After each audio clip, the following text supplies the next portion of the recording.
Bonjour les vierges, comment allez-vous? J'espère que tout va bien pour vous. Je suis ravie de vous retrouver pour ce mois de juillet, pour ce taroscope du mois de juillet.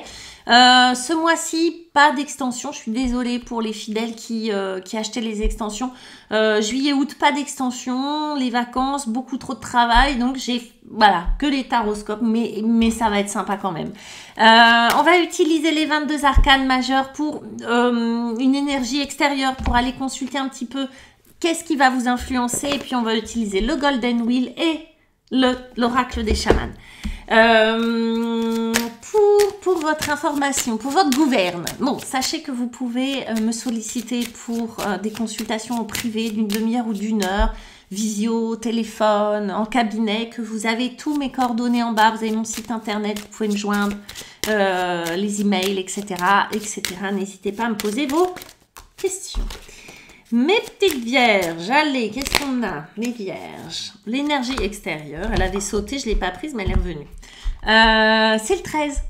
Ah, le 13. Le 13 sur ce mois de juillet, eh ben, on va faire du ménage, d'accord? On va aller voir un petit peu de quoi ça parle, mais sachez que le 13, c'est du changement radical. Voilà.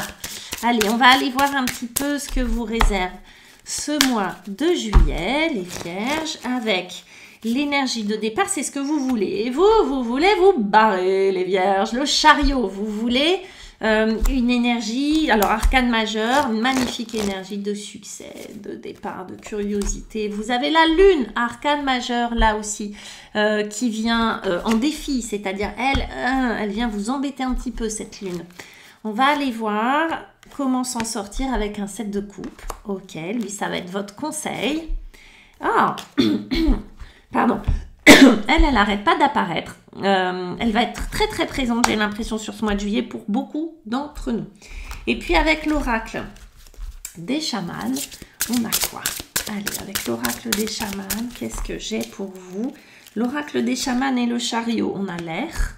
Ok, l'élément de l'air. Avec la lune et votre défi, on a le tambour. Ok.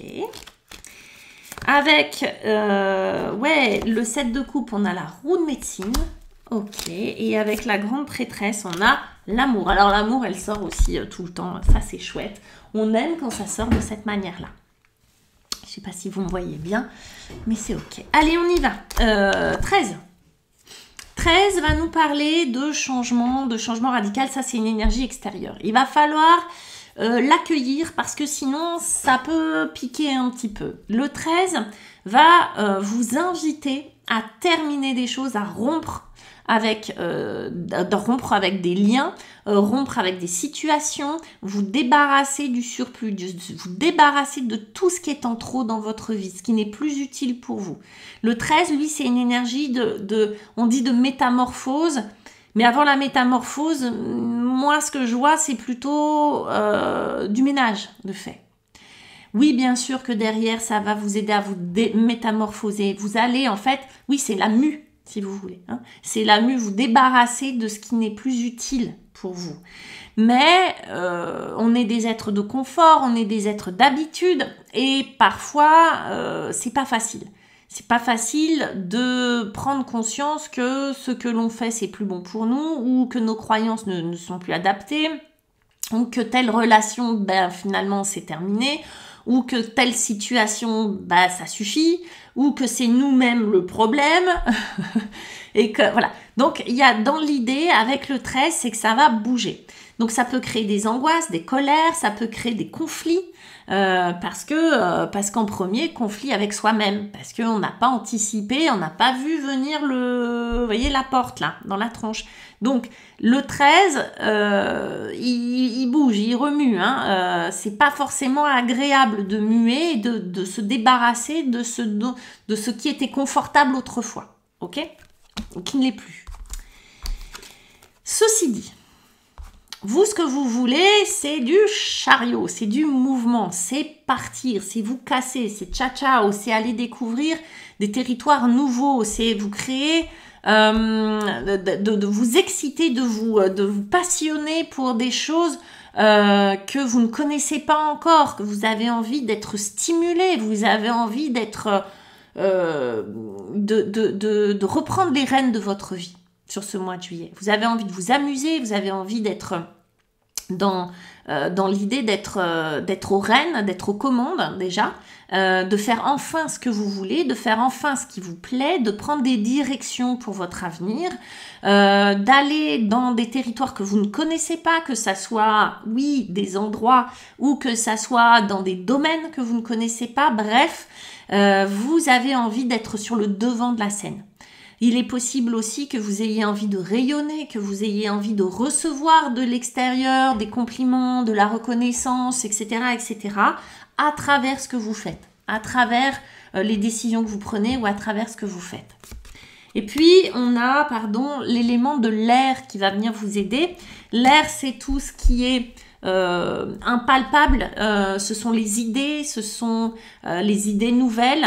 Alors vous voyez que là on a une espèce de dualité entre le positif et le négatif, entre ce qui existe et ce qui n'existe pas, parce que les idées, les paroles sont à la fois impalpables mais sont créatrices, pardon. Les idées et les paroles créent les choses. On dit que à travers la parole, attention à la parole, qu'elle se matérialise, pardon, je bafouille. L'air, c'est vraiment, ça va être votre coup de pouce. L'air, c'est aussi être léger, d'accord, cette légèreté, moi j'ai l'impression que vous voulez, les vierges, c'est respirer, être léger, c'est ce que va vous favoriser cet arcane 13, c'est-à-dire de vous dépouiller, de vous débarrasser de tout ce qui vous pèse. Et puis, tu as tout le monde des idées, des pensées, des souhaits, de tout ce monde immatériel qui occupe beaucoup de place. Alors, à jauger, à doser, mais dans l'idée, vous avez besoin de renouveler, j'ai l'impression, vos croyances, de renouveler votre, comment on va dire, cet espace mental. Vous avez besoin de l'alléger. J'ai l'impression que c'est un peu pesant, que vous avez besoin d'alléger tout ça, et puis de vous renouveler au niveau de vos envies, de vos désirs, etc., etc. Ce qui va vous poser petit problème, c'est la lune. La lune, elle va vous poser un petit problème. Parce que la lune, quand elle est en défi, elle crée des angoisses, elle vous fait faire des cauchemars, on dort pas bien la nuit, on dort pas assez. Elle est fatigante, la lune, quand elle n'est pas accueillie pour ce qu'elle est. Parce que la lune, en réalité, c'est le monde de l'invisible, c'est votre part inconsciente, c'est tout ce qui se passe à votre insu sans avoir besoin de votre volonté. Donc c'est génial, hein, c'est à la fois toutes les fonctions vitales qui se font sans que vous ayez besoin de dire « Oh bah tiens, là je vais digérer » ou « Tiens, là je vais faire battre mon cœur », donc ça c'est top. Mais c'est aussi tous les apprentissages inconscients et c'est toutes les peurs, c'est toutes les angoisses, c'est toutes les tristesses, c'est toutes les émotions. C'est tout ça, donc voilà, cette carte-là va nous parler aussi de tout ça, de tout ce que vous ne voyez pas, qui pourrait être inquiétant, de tout ce que vous ne comprenez pas avec votre mental et qui peut vous entraver, vous stresser, vous faire peur, etc., etc., etc. La lune, donc, elle peut être source de culpabilité aussi. Parce que tiens, j'ai pas bien fait, tiens, j'ai pas bien maîtrisé tel truc, tiens, peut-être que ces envies-là ne sont pas bonnes pour mon entourage, etc., etc. La lune, elle vient vraiment nous parler de ce qui se passe à un niveau inconscient et qui est pas agréable. Donc, vous allez le calibrer par rapport à vos émotions. Vous voulez ça, mais est-ce que vous êtes vraiment raccord, aligné avec ça? Moi, je pense pas, puisque vous avez la lune qui vient vous dire, frapper à la porte, occupe-toi de moi. La lune, c'est vraiment votre part inconsciente qui vient vous parler de quelque chose qui n'est pas réglé et qu'il va falloir régler. Parce que là, ça va être ménage, d'accord? Il peut y avoir un rapport à la mère d'ailleurs, là derrière, à votre mère, à la façon dont peut-être elle était très inquiète, peut-être que c'était quelqu'un de très angoissé. Moi là, il y a une très culpabilisante, exprès ou pas exprès, il n'y a pas de jugement. Mais l'idée, c'est il y a quelque chose à travers la lune qui a été transmis, des inquiétudes, des peurs qui ont été transmises. Et donc, il va falloir se débarrasser ou transformer, ou voilà, il va falloir s'en occuper en tout cas. Et puis, on a le tambour. Alors, le tambour, chez les chamans, c'est l'outil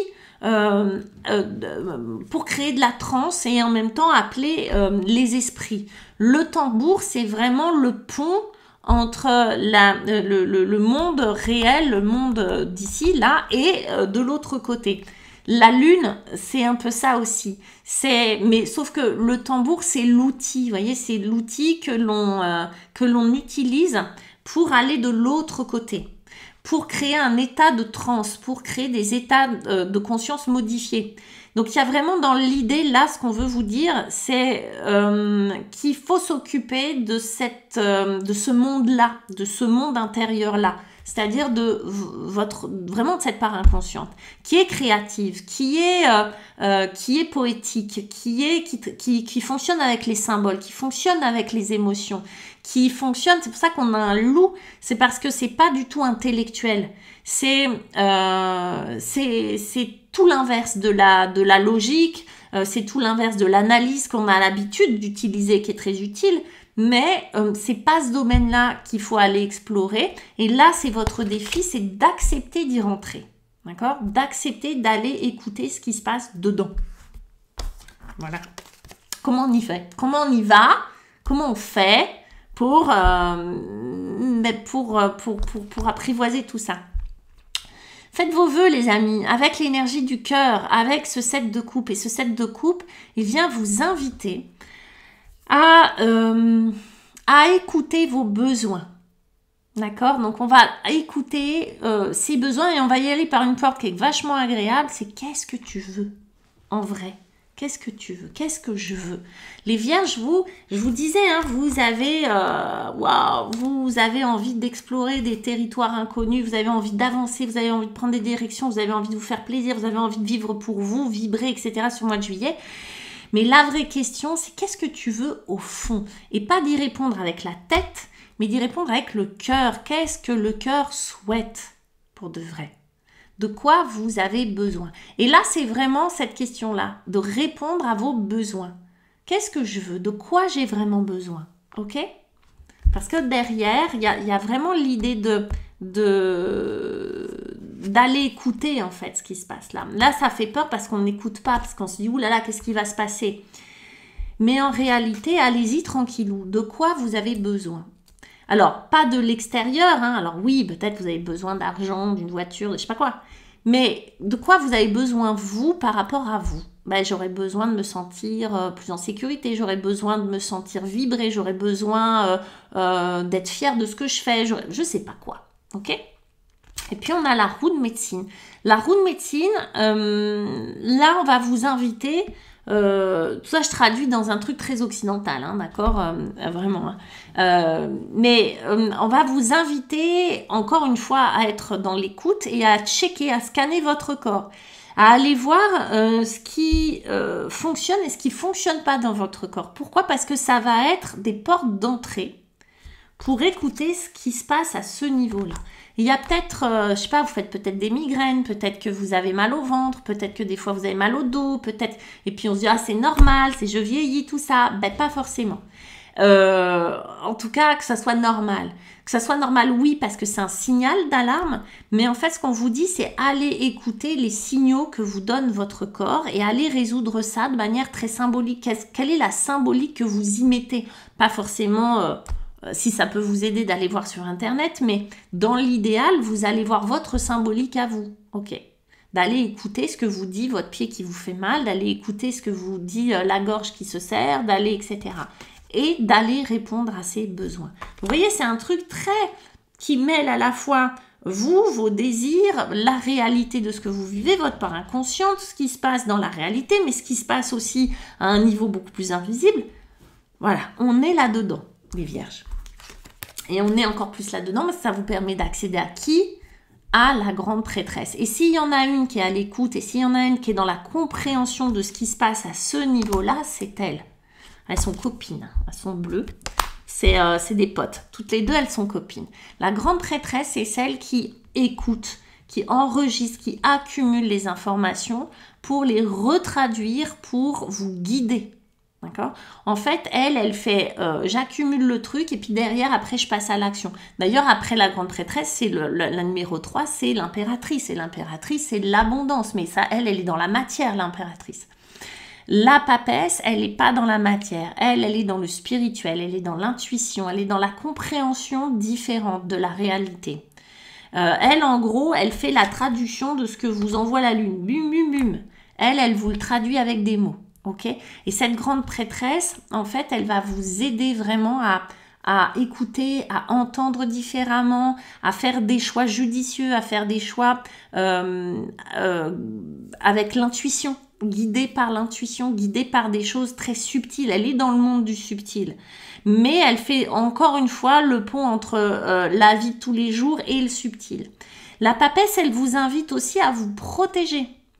C'est-à-dire à pas tout dire à tout le monde, à pas donner. C'est encore une fois, c'est cette énergie d'accumulation. Elle reçoit.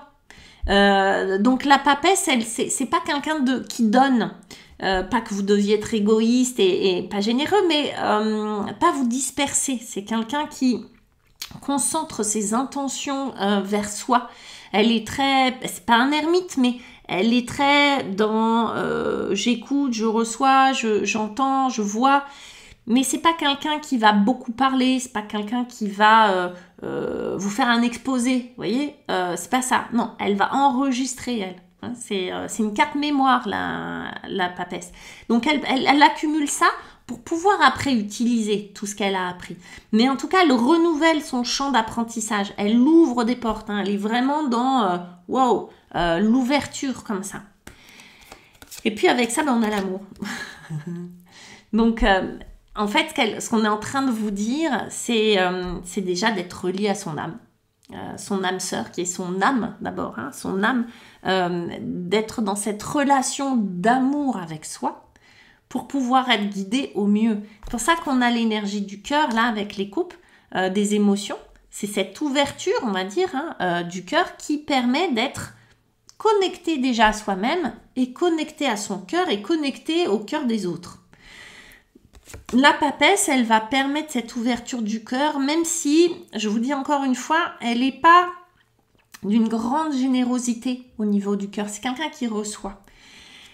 Et qu'est-ce qu'elle reçoit? De l'amour. Je pense qu'il y a un truc comme ça d'autonomie, de vous à vous, où vous allez vous ouvrir des portes à l'intérieur de vous et vous ouvrir des possibilités de vous aimer mieux et d'aimer mieux les autres et de recevoir mieux et de donner mieux. C'est vraiment, il y a vraiment cette boucle. Là, c'est vraiment votre part féminine et votre part masculine qui se connectent en fait, d'accord? C'est toutes les parts de vous qui s'entraident, qui se connectent. Vous avez vu, elles sont côte-côte, elles s'entraident comme ça. C'est l'amour. Donc, il est possible qu'effectivement l'amour vienne de l'extérieur. Il est possible qu'il y ait quelqu'un qui vienne et vous fasse une grosse déclaration, qu'il y ait quelqu'un qui vienne et qui se révèle à vous, qui revienne vers vous. Ça, oui, les vierges, c'est possible. Mais il est surtout possible que ça soit plus fluide pour vous de mettre de l'amour dans votre vie, de faire les choses par amour, et pas seulement par désir, envie, etc. et derrière culpabilité, non, de faire les choses de manière alignée, posée et dans l'amour. Parce que là, il y avait vraiment une dualité, une grosse envie d'un côté, mais un gros frein de l'autre. Bon, écoutez votre cœur, écoutez votre corps et laissez tout ça infuser. Soyez un peu sympa avec vous, un peu exigeant aussi, mais soyez un peu sympa avec vous et surtout dans l'écoute avec vous. Voilà. Il n'y a pas besoin d'être forcément gentil à tout prix, mais surtout dans l'écoute. Et l'écoute de votre cœur. Qu'est-ce que votre cœur vous dit et quelle est cette priorité? J'ai l'impression que c'est votre valeur principale. À la fin de tout ce schmilblick, j'ai l'impression que vous êtes aligné avec votre valeur principale qui est sans doute l'amour. C'est beau, mes petites vierges. Beau mois de juillet à vous, laissez-moi vos commentaires, j'ai hâte de vous lire, de savoir comment tout ça a résonné pour vous. Laissez-moi des pouces, partagez cette vidéo. Bref, je vous dis au mois de juillet, je vous embrasse fort, à très vite, ciao.